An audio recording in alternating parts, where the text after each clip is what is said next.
téléspectateurs, bienvenue à l'émission 5 minutes 5 questions. Aujourd'hui nous avons comme invité Payam Moini qui est candidat dans la liste de STEC, donc à la 11e position pour la région. Aujourd'hui il y a M. Rachid Zakzaoui qui va lui poser les questions. On va vous expliquer en profondeur tous les programmes de STEC ainsi que de Payam. Donc suivez-nous. Bonsoir Monsieur Moini. Bonsoir. Pouvez-vous vous présenter en quelques mots? Voilà, donc je m'appelle Payam Moini, je suis d'origine iranienne, je suis arrivé en Belgique en 1984 et j'habite donc à Bruxelles après un séjour à l'étranger d'une douzaine d'années et depuis 2018. Je suis papa de 2 filles et je me présente donc pour la 2e fois aux élections ici donc régionales. J'ai d'abord la première fois participé aux dernières élections communales en 2018. Et maintenant, donc, je suis prêt, je suis 11e sur la liste de STEX à la région Bruxelles. Donc, vous étiez présent en 2018 lors des élections communales sur la liste MR. Pourquoi avoir changé de parti et avoir préféré la liste de STEX? Écoutez, j'ai rejoint le MR parce que je suis libéral dans l'âme, je suis libéral dans mes idéaux, dans mes idées. Et malheureusement, entre le moment où la campagne se préparait déjà pour les élections communales 2018 et je dirais jusqu'à il y a 2-3 mois, j'ai vraiment vu le MR passer de plus en plus vers la gauche. Et je ne me trouve plus en fait au sein de ce parti. Et donc, lorsque j'ai su que Alain de Stex avait lancé son mouvement, j'étais, je pense, un des premiers à postuler pour une place de candidat.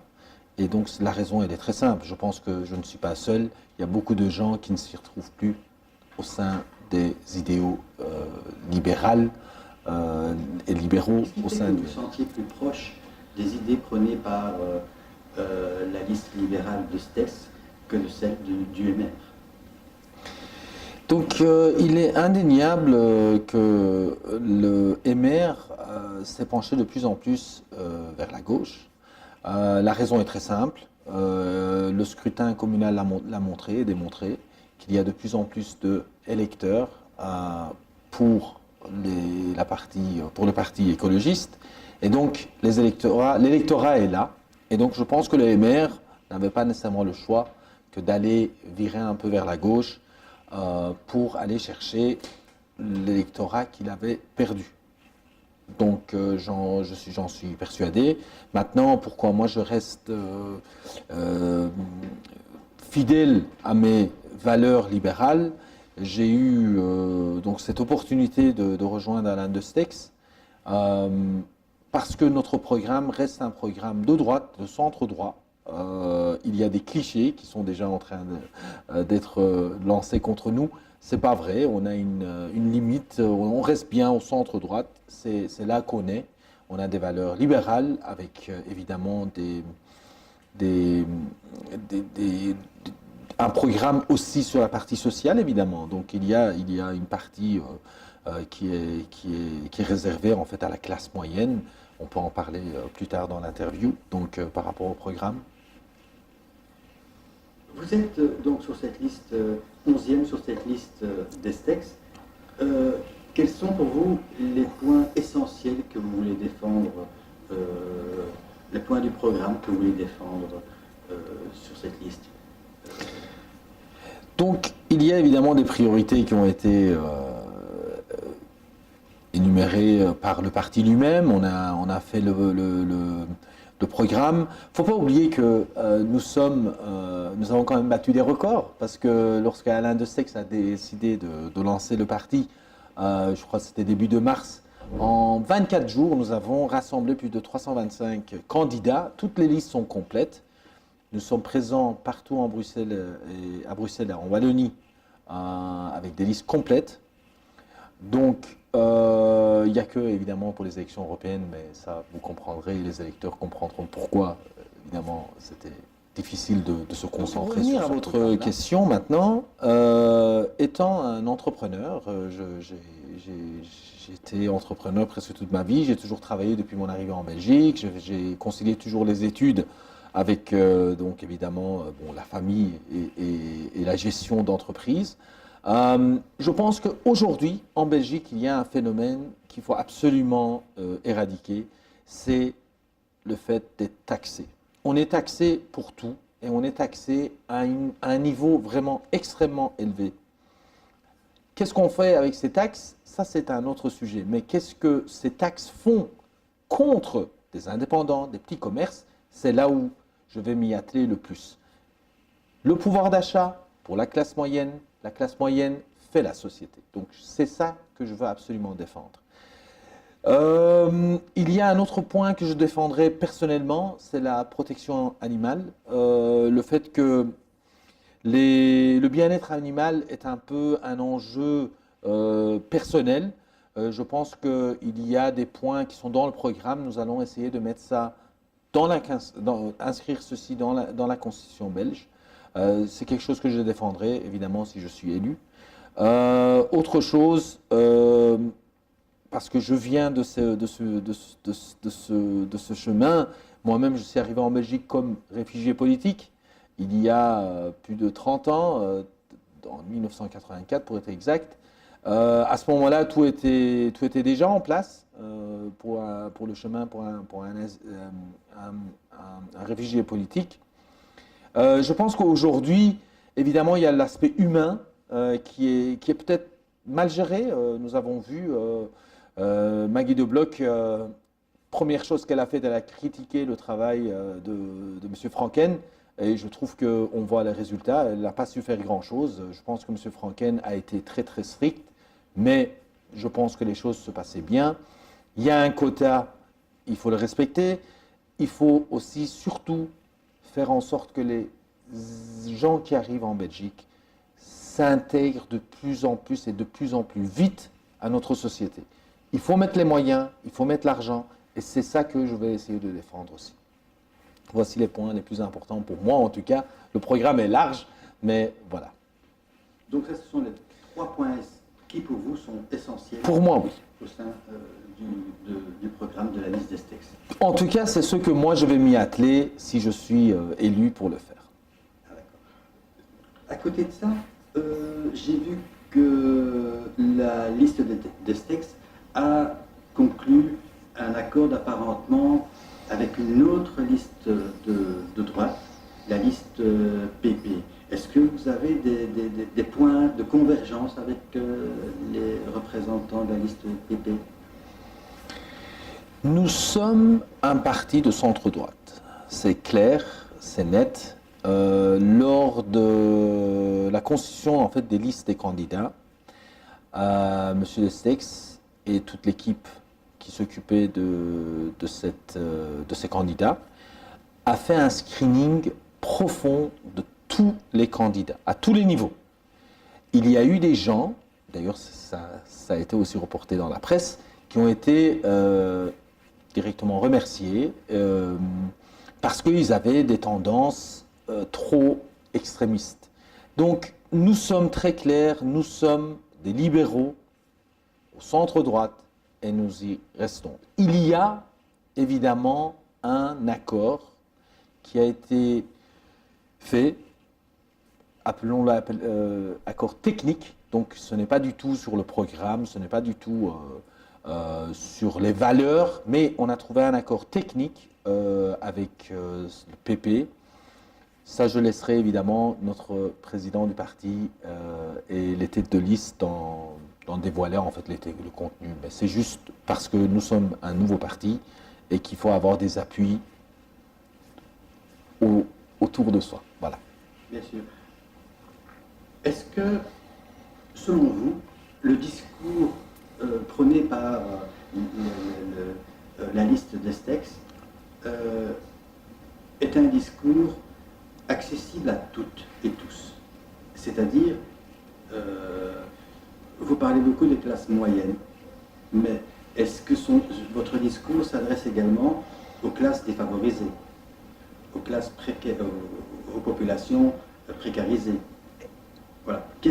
Quelle solution prenez-vous personnellement, hein, je ne sais pas, pour améliorer les conditions de ces populations issues des quartiers défavorisés? Comme je l'ai dit, nous sommes un pays où la taxation est un des facteurs, à mon avis, appauvrissants. Ces taxes font en sorte que la classe moyenne disparaît. Alors, pour un pays avec autant de richesses, c'est difficile à entendre. Pour un pays où il y a autant d'épargnants avec autant d'argent bloqué sur les comptes d'épargne, c'est complètement ahurissant. Mais il ne faut pas croire que cet argent ne circule pas. Pourquoi? Parce que les gens qui sont taxés, ce sont justement les petits commerçants, les petits indépendants, et eux, ils n'ont aucune échappatoire face à ça. Le gouvernement sortant, enfin bientôt sortant je l'espère, a mis en place des tax shifts et des choses qui ne marchent pas. Les jobs, ça ne marche pas. On voit que ce sont juste des messages politiques. Pour moi, les gens s'appauvrissent, je le vois. Je le vois moi-même, je suis un entrepreneur et je vois que les choses sont de plus en plus difficiles. Oui, vous avez vu certainement dans nos points, nous sommes pour une diminution en fait de nombre de mandataires. Les dépenses publiques sont énormes en Belgique. Donc je suppose qu'il y a eu évidemment des calculs et on va mettre évidemment des commissions et des comités en place qui vont bien étudier ceci, mais il y a moyen de faire en sorte que si le poids salarial, les taxes diminuent, évidemment les gens vont avoir plus facile à engager aussi. On pourra engager des gens qui sont un peu moins, je dirais, dans le circuit de l'emploi. On va pouvoir mettre de l'argent sur l'éducation.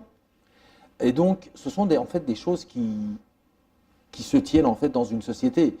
Si vous taxez, vous diminuez en fait le pouvoir d'achat, vous diminuez tout. Et donc, permettre que ces taxes soient un peu moins élevées, je pense que ça distribuera les richesses et les plus démunis pourront en bénéficier. J'en suis persuadé.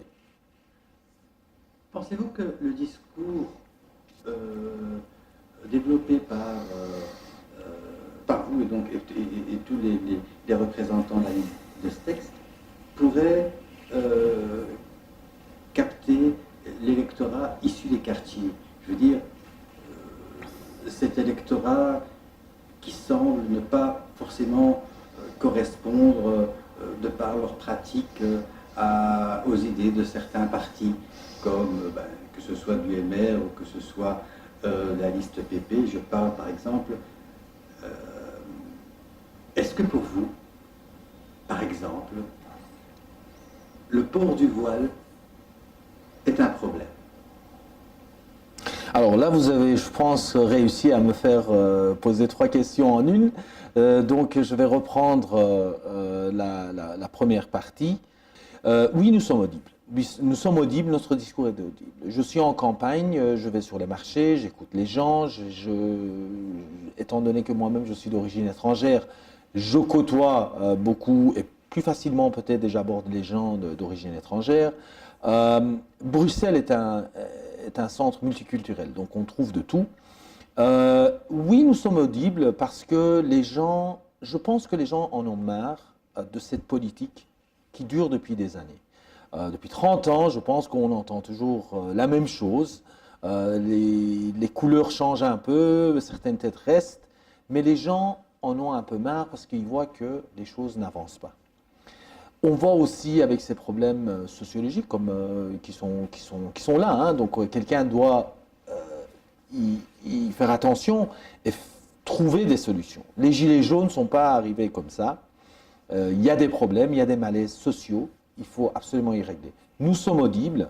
Évidemment, et là j'enclenche sur la deuxième partie, dès qu'on parle de la religion, la religion, c'est quelque chose de clivant. Donc, quand on parle avec des gens d'origine étrangère, avec des religions différentes et des confessions différentes, bah, ça crée évidemment des problèmes. Ça crée des guerres.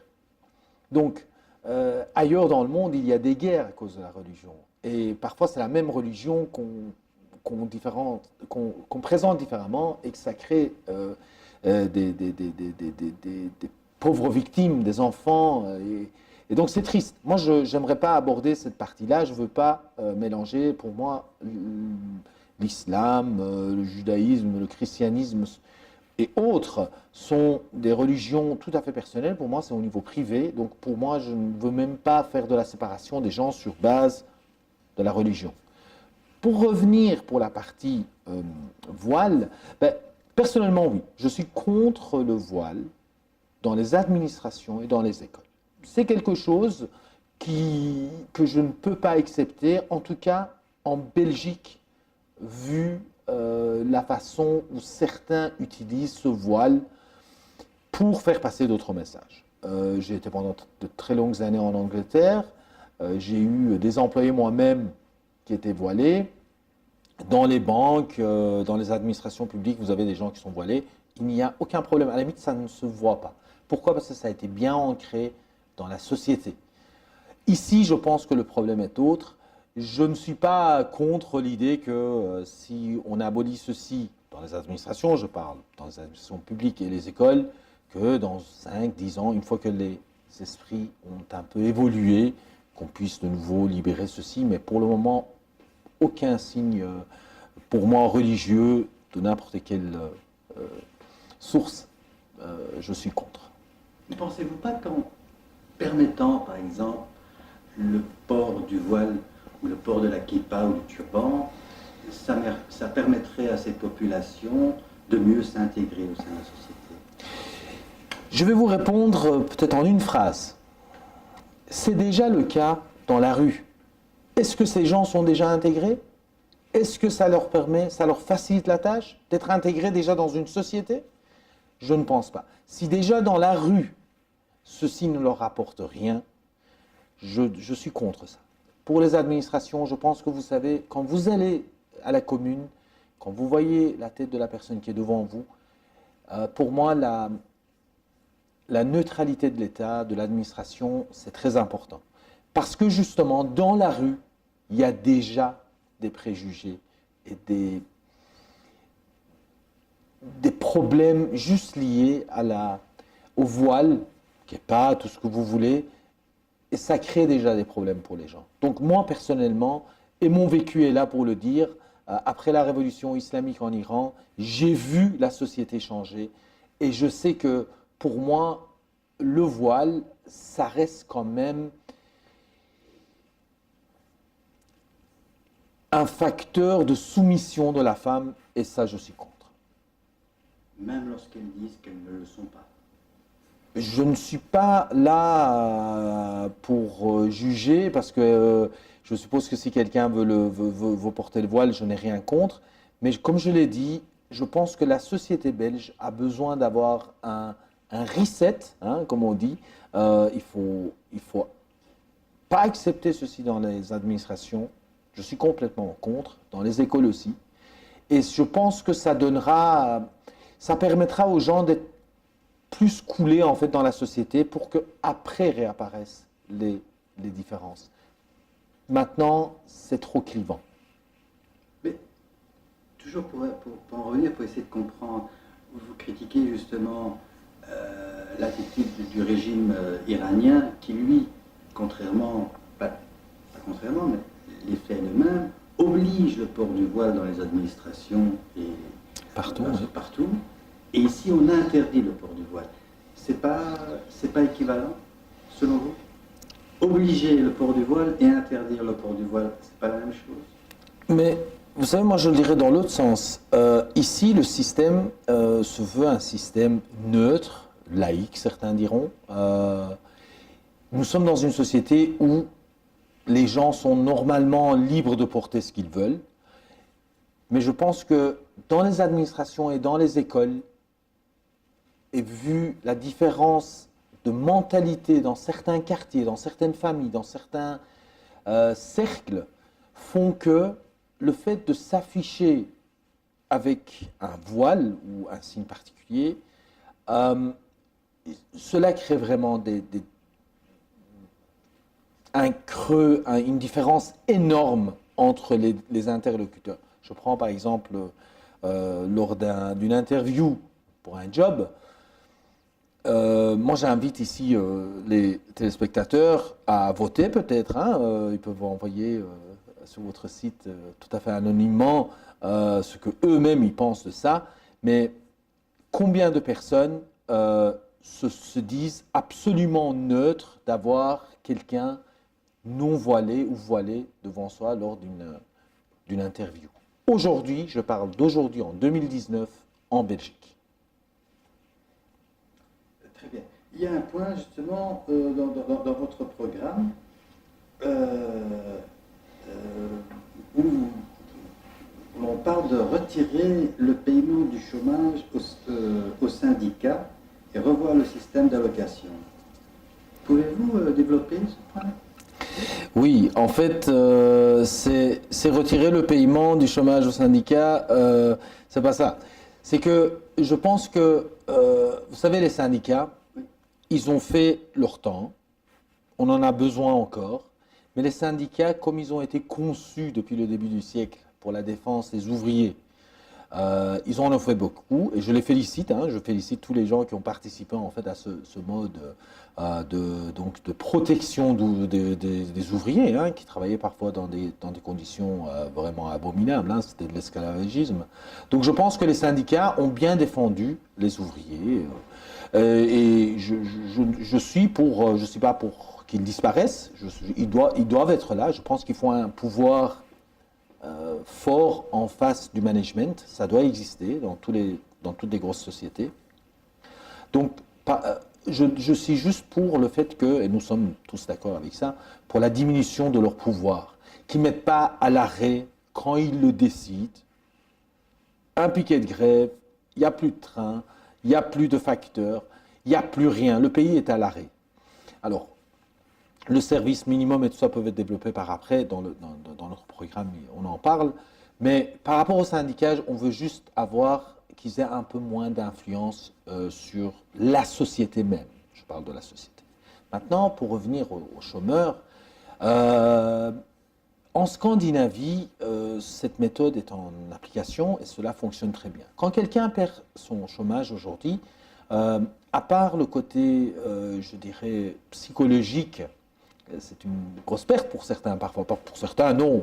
On change de boulot, on reprend un autre, on postule et on trouve quelque chose. Mais pour certains, c'est une défaite. Ça peut être très, très psychologiquement très, très, très difficile.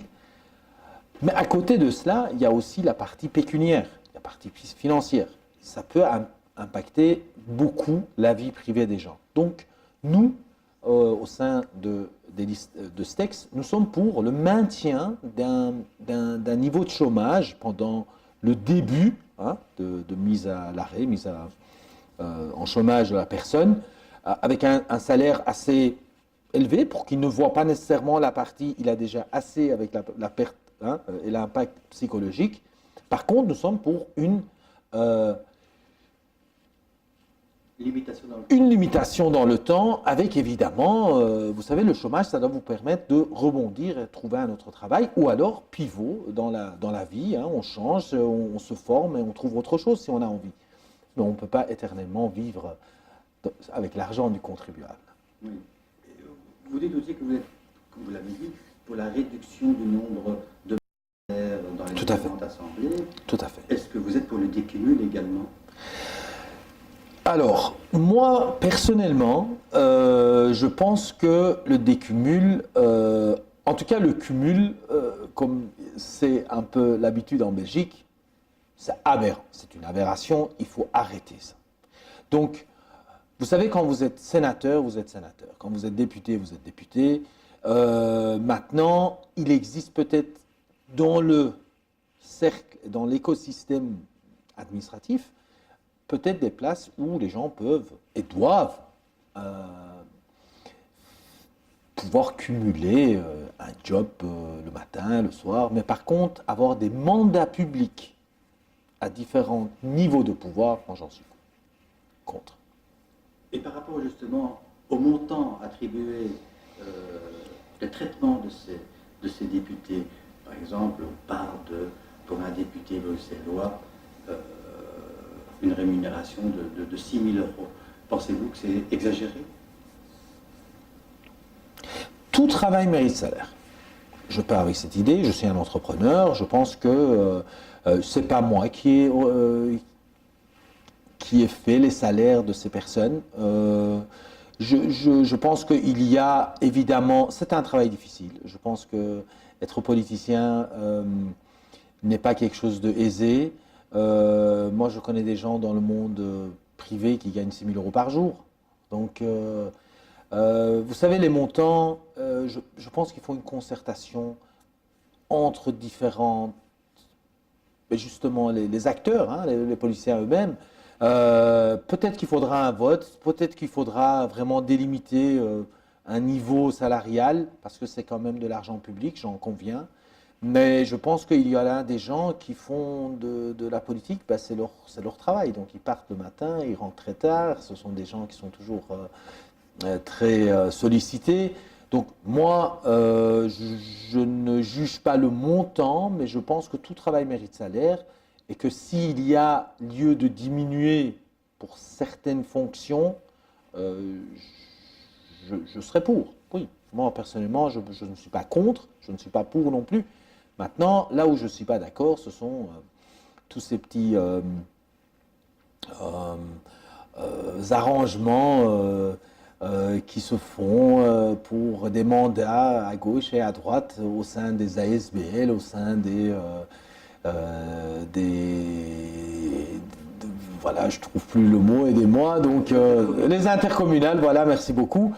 Là, je pense qu'il y a lieu de peut-être vous revoir toute cette partie-là, parce que je pense que un élu, un conseiller, tenir une place ailleurs, non, moi je suis plutôt pour l'intégration des chômeurs et peut-être des gens, hein, des citoyens dans ce genre d'organisme. Donc voilà, donc c'est un peu en dehors du contexte de votre question, mais moi le montant des salaires, je ne veux pas juger, je pense que ça a été là, des personnes ont décidé, et je sais que dans le privé, on gagne beaucoup plus. Je m'attaquerai plutôt au salaire peut-être des grands CEO, hein, de certaines sociétés hein, de droit public. Je pense qu'il y a beaucoup d'argent à aller chercher là-bas. Et tout comme vous préconisez la limitation du droit au chômage dans le temps, est-ce que ce serait également faisable par rapport au mandat? Est-ce qu'on peut être député à vie ou on doit se limiter à 1 ou 2 mandats? Enfin, voilà. Je pense que tout le monde est libre de se lancer en politique. Regardez-moi, moi je me suis lancé en politique quand j'avais 46 ans. Je veux faire, je pense que je suis arrivé à un âge où je voudrais pouvoir aider mes concitoyens et que je peux apporter quelque chose à la société. Maintenant, est-ce que si je vis jusqu'à 90 ans et que je me présente et que je suis élu, est-ce que je continue moi-même, de par moi-même, de par ma volonté? Je pense qu'il ne faut pas restreindre ceci. Maintenant, est-ce qu'il faut revoir la politique différemment? Je suis pour aussi. Je suis pour tout ce qui est innovation au point de vue technologique, mais je suis aussi pour la politique. Je trouve que ce qu'on appelle des solutions disruptives, comme on dit en anglais, donc des nouvelles solutions qui dérangent un peu, je pense que pour la politique, on peut aussi amener, il y a déjà des mécanismes qui sont en place avec la participation citoyenne. Je ne suis pas contre. Maintenant, est-ce que quelqu'un qui se présente comme candidat avec toutes les difficultés qu'on connaît, est-ce qu'on doit l'interdire? Non, moi je suis moins pour ce genre d'interdiction. Oui. Donc on peut, je veux dire, assurer plusieurs mandats. Je veux dire, mandat de député, je veux dire, on peut être mandataire pendant 20 ans. Donc, Je pense que si la personne a les capacités d'être élue et que les gens votent pour lui, pourquoi pas. Nous avons en Flandre un exemple d'athlète à ce niveau qui est là depuis des années et qui est encore sur une liste fédérale, j'ai entendu. Donc, je ne vais pas le nommer, mais je pense que tout le monde sait de qui il s'agit. Écoutez, moi, je ne vois pas la difficulté. Tant que la raison mentale est là et que les gens votent pour vous, pourquoi pas.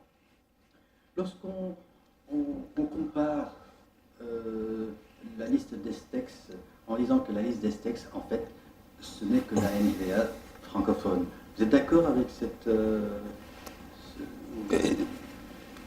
raccourci? Ah ben, je crois que vous l'avez dit vous-même, c'est un raccourci. Donc, moi, je ne l'ai pas dit. La NVA est un parti flamand pour les Flamands en Flandre et donc notamment aussi à Bruxelles pour les Flamands bruxellois. Ils ont un programme à eux. Moi, je ne le dirais pas. Moi, nous, on est une nouvelle liste, un nouveau mouvement pour les francophones, pour Bruxelles et la Wallonie. Non, je ne vois pas ce raccourci. Mais c'est un parti libéral également, la NVA. Mais le MR aussi. Le MR aussi. OpenVLD aussi, oui. Oui, d'accord. Mais il y a l'OpenVLD, oui, mais le MR, la NVA est beaucoup plus importante aujourd'hui en Flandre Tout que à fait. l'OpenVLD. Donc je me dis, comme c'est un parti aussi qui n'est pas très ancien, la NVA qui a une quinzaine d'années peut-être à tout casser, je me dis peut-être que la liste d'Estex est l'équivalent, mais... Ah ben, j'aimerais bien que tous les gens vous écoutent et que dans 15 ans, on sera au même niveau que la NVA pour la Wallonie et Bruxelles. Bien sûr, je ne dirais pas non. Si c'est ça le raccourci, évidemment. Maintenant, je vois bien votre question. Évidemment, il y a des idées, il y a des programmes, des points de programme qui sont très proches. C'est tout à fait normal, comme avec le MR. Je suppose que, comme libéraux, on a certains points très semblables. Maintenant, je n'irai pas plus loin dans la comparaison. Je pense que ça veut pas nécessairement dire quoi que ce soit, de dire qu'on est le versant francophone de la NVA. Nous ne sommes pas Groen et écolo. Ça, si vous voulez savoir, non, pas du tout. Selon vous, quel bilan faites-vous de la gestion de la région depuis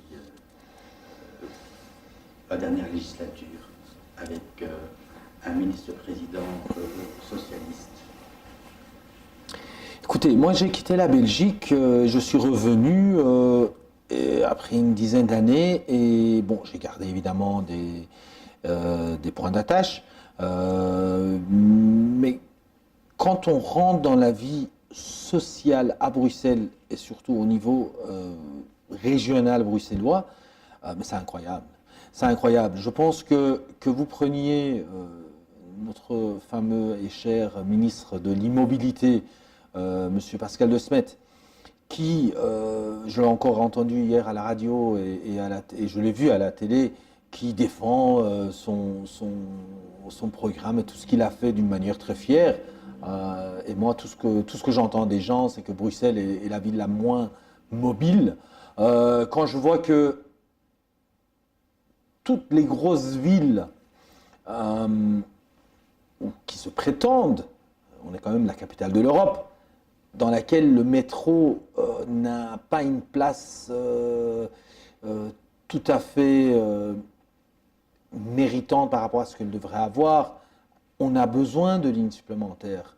Et on ne fait rien pour. Pourtant, les projets sont là, tout le monde en parle, mais voilà. Donc cette région, pour moi, c'est complètement aberrant de voir qu'il n'y a rien qui fonctionne. Je ne suis pas là pour faire des critiques juste gratuites. Je ne fais que constater, que ce soit en matière de sécurité, en matière de circulation. mobilité, on en vient d'en parler, d'écologie, ils ont le vent en poupe, mais les gens ont peut-être raison, là, il y a beaucoup de pollution, et on ne fait rien. Maintenant, on prend des décisions à la va-vite, que ça soit au niveau fédéral ou au niveau régional. D'ailleurs, je voulais en parler, j'enclenche le pas pour vous en parler maintenant. C'est cette histoire de on décide de sortir du nucléaire. Mais sur base de quoi? Sur base de quoi? Juste parce qu'il y a un électorat qui est là et on décide que... Et je pense que c'est ça. Il n'y a aucune une roue de secours en remplacement du nucléaire. Et donc on a décidé ça, quelqu'un a dit ouais, voilà, je décide ça et c'est la même chose. La même chose pour les voitures de diesel, on décide ça et c'est tout. Monsieur, que je viens d'évoquer le problème de l'immobilité à Bruxelles, pardon, Pascal Smet, voilà, tout à fait. Il a l'air tellement fier, mais est-ce que vous avez été voir et quelqu'un lui a montré le nombre de faillites au centre de Bruxelles? Est-ce que vous voyez encore 3 magasins ouverts l'un à côté de l'autre? Je défie les gens, je lance un défi. Trouver 3 magasins ouverts l'un à côté de l'autre. Je parle sur le piétonnier. Non. Donc non, je pense que cette région a besoin des nouvelles têtes. Sur la liste de STEX, nous sommes des gens qui, la plupart, on vient de la société civile, donc nous rencontrons ces problèmes tous les jours. Nous côtoyons le citoyen depuis des années nous-mêmes. Donc on est tout à fait au courant des problèmes et je pense que cette région mérite mieux. Voilà, pour moi, c'est très simple, c'est très facile de critiquer, je le sais très bien, mais il suffit parfois de constater les choses. Oui, vous m'avez demandé ce que je pense de leur exercice. Ils ne méritent pas l'Oscar, comme on dit à Bruxelles ici. Avec quel parti pensez-vous que votre programme serait le plus réalisable à Bruxelles? Nous sommes... Quant à une éventuelle majorité. Écoutez, si vous avez vu ici nos priorités, je pense que de nouveau nous sommes un parti libéral de centre-droite. Il ne faut pas rêver. Nous sommes tout à fait contre tout ce qui se décide et se dessine aussi pour l'avenir du côté extrême, du côté gauche de l'échiquier politique. Donc, pour moi, les écolos, les socialistes, tout ce qu'ils savent faire, c'est taxer. Donc, moi, je suis tout à fait contre. Maintenant, de toute façon, ce sont les concitoyens, c'est les urnes qui parleront. Après, on verra quels sont les rapprochements. Maintenant, vous savez, on est un pays de compromis.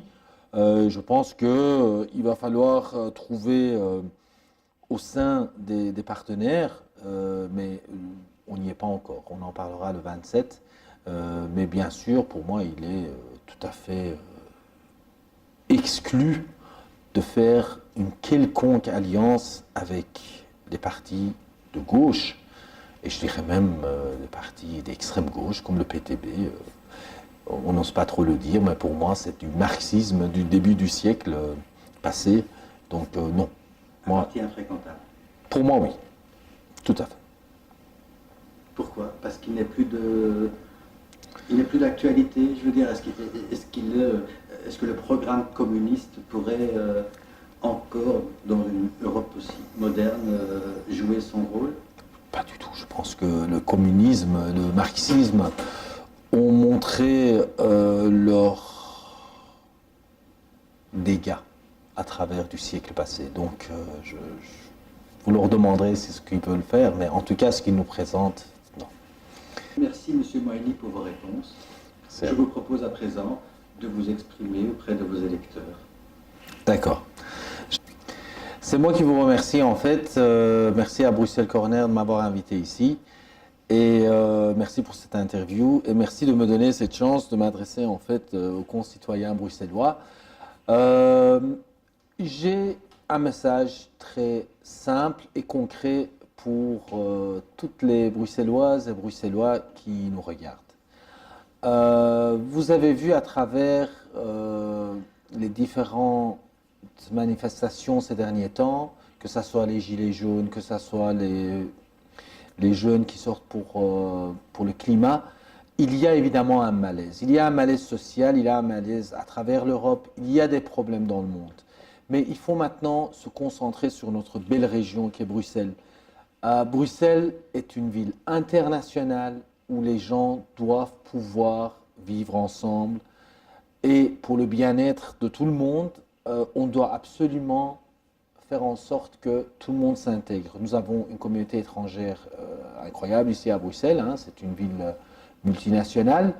J'invite tous mes concitoyens de bien penser, de bien lire notre programme et de bien réfléchir à ce que nous proposons.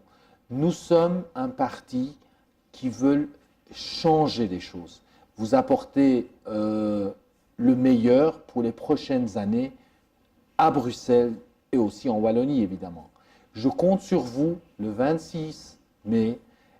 Je reste disponible sur Facebook, sur tous les médias, vous pouvez toujours me joindre. J'en profite également en ce mois très cher pour mes amis musulmans, le mois de Ramadan.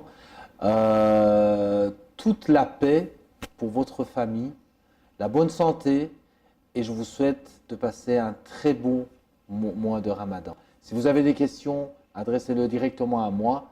Je remercie encore Bruxelles Corner et à bientôt. Au revoir. Chers téléspectateurs, nous sommes arrivés à la fin de l'émission, donc nous remercions M. Paya-Moeni d'avoir assisté et répondu à toutes nos questions. Donc bientôt avec des nouveaux candidats, nous vous souhaitons une bonne soirée.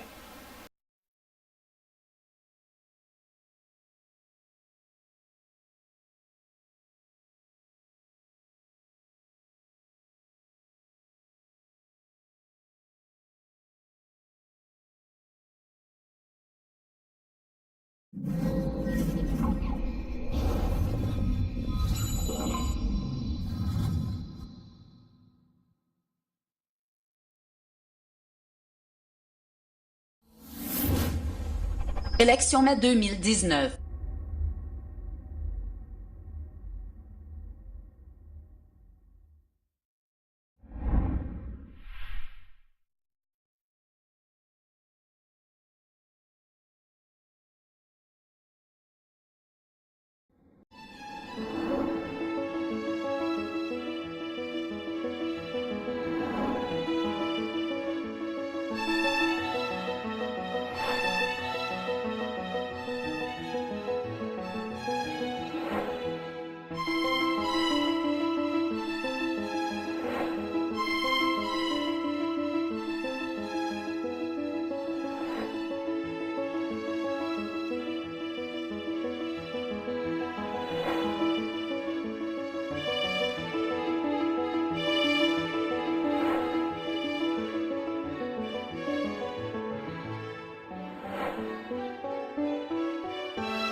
Televizyonunuz.